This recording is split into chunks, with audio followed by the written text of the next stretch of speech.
MOU signing ceremony की मुख्य अतिथि गुजरात के लोकप्रिय मुख्यमंत्री आदरणीय विजय भाई रूपाणी जी, गुजरात शासन की मुख्य शासन सचिव आदरणीय अनिल मुकिम जी,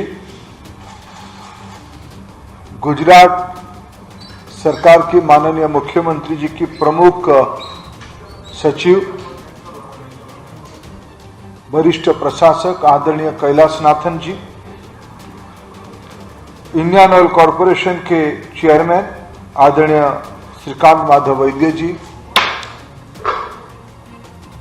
राज्य के एडिशनल चीफ सेक्रेटरी विशेष करके उद्योग विभाग के काम देखने वाले आदरणीय मनोज कुमार दास जी और गुजरात शासन के भारत सरकार के वरिष्ठ अधिकारी मित्रगण और पत्रकार मित्रगण और अन्य सभी साथीगण, जैसे कि इंडियन ऑयल कॉरपोरेशन की चेयरमैन और मनोज दास जी ने इस कार्यक्रम की इंट्रोडक्शन में कुछ विषय को आपके सामने रखा। मित्रों, मैं देश की पिछले 7 साल से मोदी जी की सरकार की पेट्रोलियम और अभी स्टील के साथ ऐसे 2 विभाग की काम देख रहा हूं जिसकी गहरा संबंध गुजरात राज्य के साथ भी है। मैं पिछले 7 साल में दुनिया में घूमा हूं, देश की अन्य प्रांतों में भी गया हूं, तब हमें जब कभी तुलना करने को मौका आता है तब गुजरात की विशेषता ध्यान में आती है।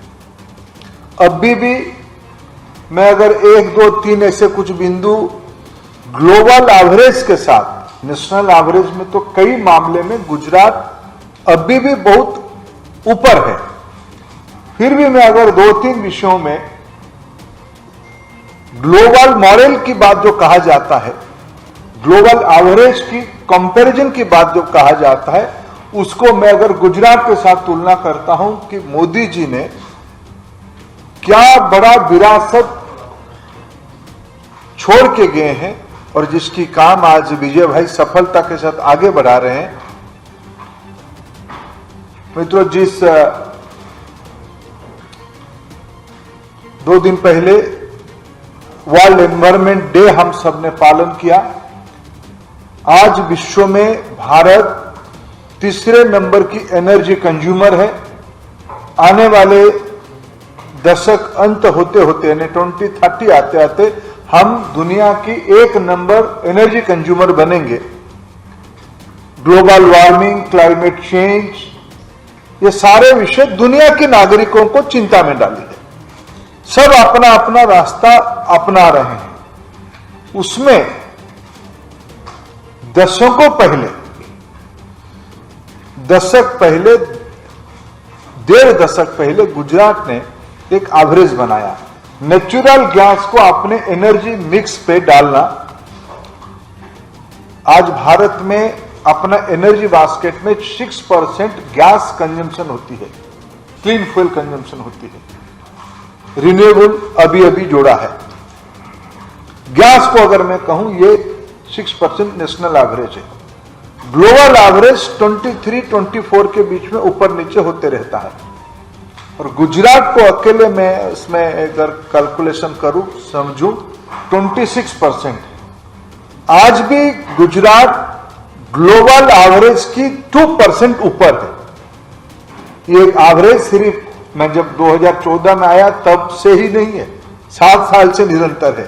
यानी गुजरात की इंडस्ट्रियलाइजेशन में सस्टेनेबिलिटी एक कॉन्सिस्टेंट स्ट्रैटेजी है, सिर्फ अर्थ उपार्जन, लाभ उपार्जन नहीं है, मानवता के प्रति संतुलित चिंता करना ये सरकार की फिलोसफी रही है।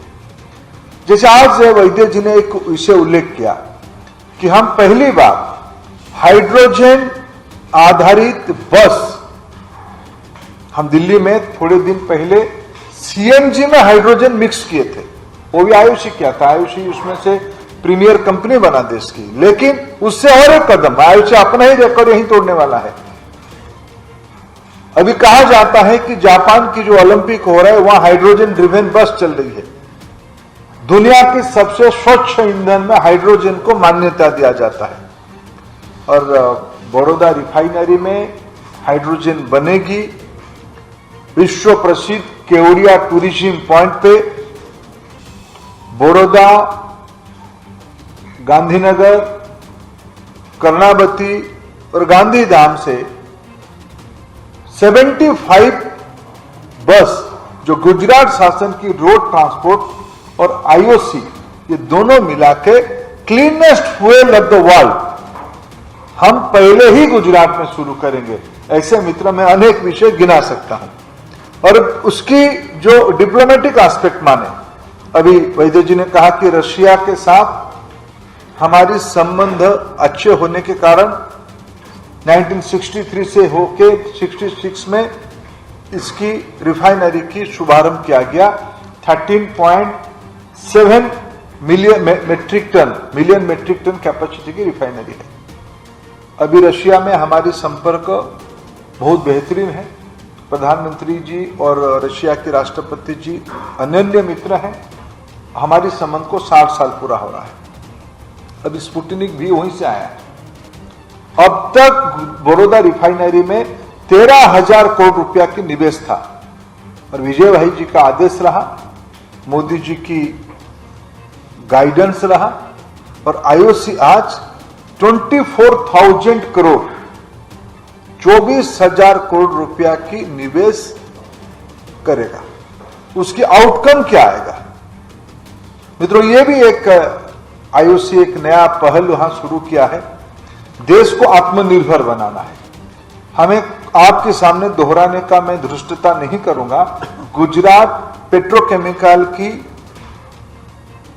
हॉटबेड है, मदर पॉइंट है देश की।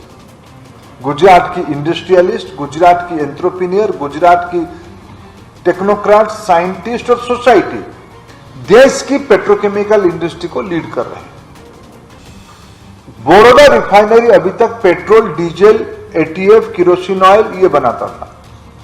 पहली बार जो एडिशनल 13.7 से 18 मिलियन मेट्रिक टन की रिफाइनरी 4.3 की जो एडिशनल कैपेसिटी होगी उसकी 21% पेट्रोकेमिकल बनाया जाएगी, जिसके कारण गुजरात में रोजगार बढ़ेगी। गुजरात की उद्योगों को सस्ते दाम पे रॉ मेटेरियल मिलेगी। गुजरात की ट्रेजरी को सीधा सीधा रेवेन्यू अर्निंग बढ़ेगी, वैल्यू एडिशन होगा। गुजरात ऐसे ही तो मैन्युफैक्चरिंग हब है ही केमिकल, पेट्रोकेमिकल की। आईओसी की बड़ौदा रिफाइनरी उसमें से एक कदम आगे जाएगा। पेट्रोलियम प्रोडक्ट की दाम इन दिनों में बढ़ी है। इसकी एक मूल कारण है अंतर्राष्ट्रीय बाजार में क्रूड ऑयल की दाम 70 के ऊपर जा चुका है। उसकी सीधा सीधा नकारात्मक इम्पैक्ट कंज्यूमर्स के ऊपर आती है। भारत अपनी रिक्वायरमेंट की, आवश्यकता की 80 भाग इंपोर्ट करना पड़ रहा है। इसलिए मूलतः इस बेसिक कमोडिटी प्राइस की हम ग्लोबल मार्केट से नियंत्रित होने के कारण हमको उसकी पीछ लेना पड़ता है। अभी हम भी उम्मीद रखते हैं, अपेक्षा रखते हैं, लेकिन फिर ये सेकेंड वेव की बात आई है। दुनिया में कई जगह पे फिर थोड़ा अर्थनीतिक गतिविधि घटी है। कुछ जगह पे ऑयल प्रोडक्शन भी डिप्लोमेटिक कारण से, कूटनीतिक कारण से उसका भी इम्पैक्ट आई है। हमारी उम्मीद है कि इसके ऊपर जब थोड़ा नमी आएगी अंतर्राष्ट्रीय बाजार में, भारत में भी उसकी एक नमी की प्रभाव आएगी। अभी तो अंतर्राष्ट्रीय बाजार में मूल्य बढ़ने के कारण इसकी इम्पैक्ट आई है।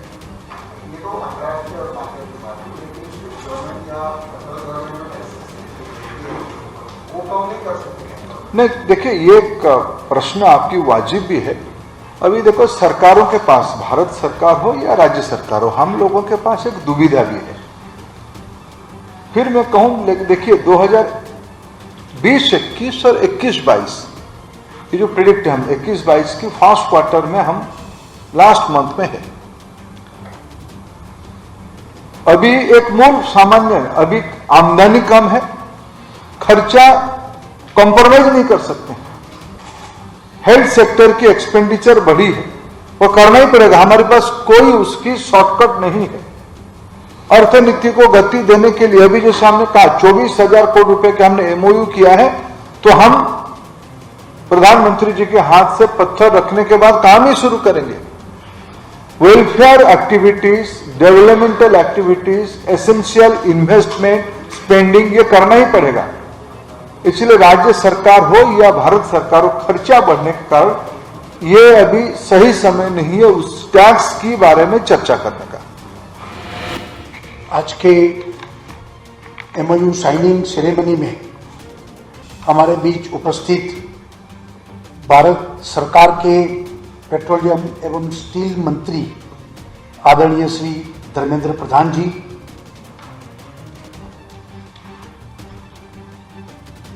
चेयरमैन इंडियन ऑयल कॉरपोरेशन श्रीमान SM वैद्य जी, गुजरात सरकार के चीफ सेक्रेटरी श्री अनिल मुकिम जी, श्री कैलाश नाथन जी, श्री NK दास, गुजरात सरकार की ओर से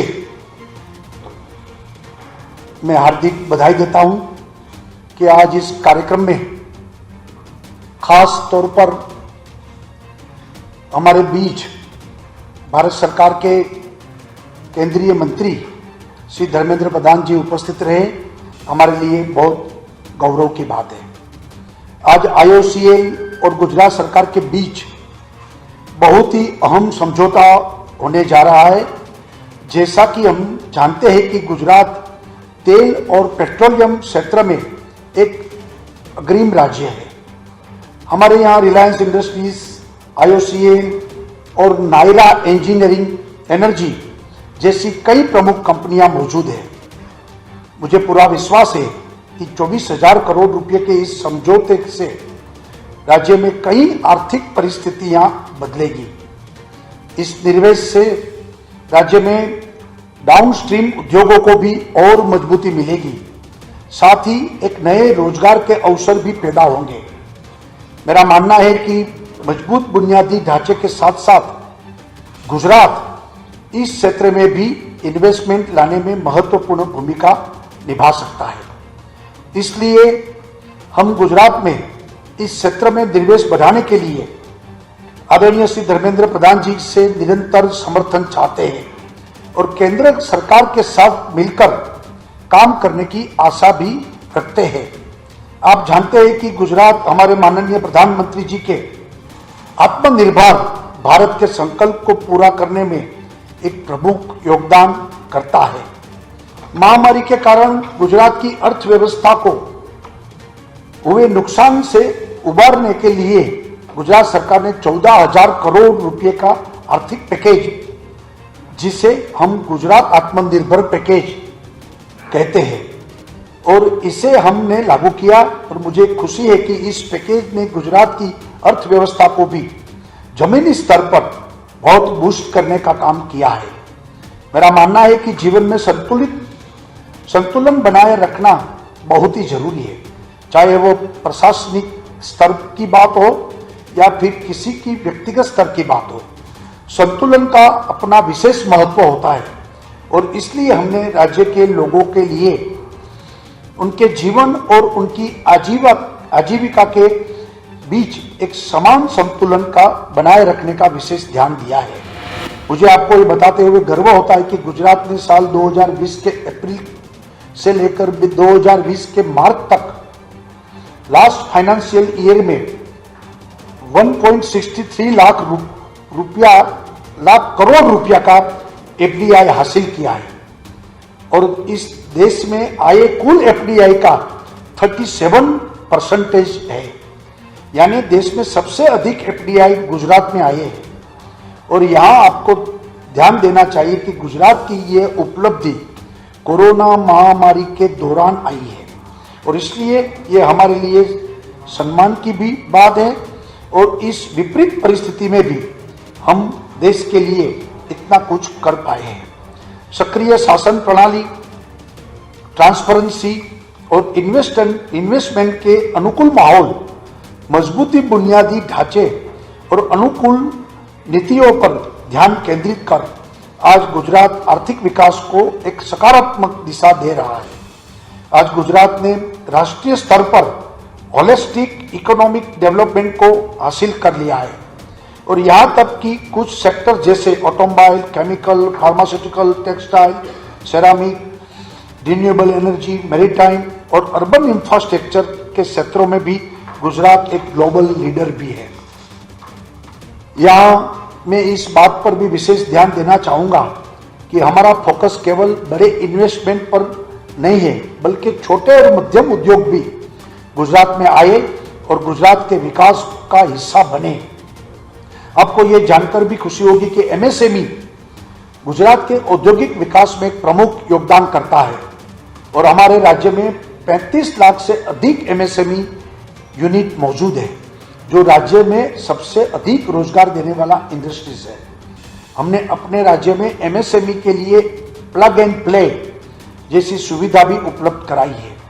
इस प्रकार रिन्यूएबल एनर्जी भी सेक्टर में भी हमने पिछले 2 दशक में काफी काम किया है। विशेष रूप से पिछले कुछ वर्षों में हमने राज्य में रिन्यूएबल एनर्जी की इंस्टॉल्ड कैपेसिटी को बढ़ाने के लिए एक बड़ा लक्ष्य तय किया है और हमारा उद्देश्य है कि हम न केवल अपनी जरूरतों को पूरा करें, बल्कि अपने पड़ोसी राज्यों को भी उनकी ऊर्जा की जरूरत को भी पूरा करने में सफल बने। मुझे पूरा विश्वास है कि आज का ये कार्यक्रम गुजरात और देश के विकास में एक महत्वपूर्ण बदलाव लेकर आएगा। मैं आपको ये भी आश्वासन देता हूँ कि मेरी टीम गुजरात में नए इन्वेस्टमेंट और परियोजनाओं के लिए हर संभव सहयोग प्रदान करेगी। अभी जो आदरणीय धर्मेंद्र प्रधान जी ने बताया कि जो लेबरों के लिए जो खास तौर पर जो मजदूर काम करते हैं टेम्पररी बेस पर, अनऑर्गेनाइज्ड वर्कर, उनके लिए जो आवास की प्रधानमंत्री जी की स्कीम है उसको लागू करने के लिए आवश्यक जमीन और बाकी जो कुछ भी सहयोग चाहिए राज्य सरकार पूरा सहयोग करेगी। और इस महामारी के समय में हम उद्योग जगत के साथ खड़े हैं और मेरा सभी को आग्रह है कि देश के आर्थिक विकास की गति को कैसे बेहतर बनाया जाए, इस पर हम सब मिलकर सकारात्मक विचार करेंगे। फिर से मैं आईओसी और खास तौर पर भारत सरकार का आभार प्रकट करता हूं और गुजरात में आपने जो इन्वेस्टमेंट का इरादा यहाँ एमओयू साइन किया है, इससे मैं गुजरात की जनता की ओर से आभार प्रकट करता हूं। धन्यवाद।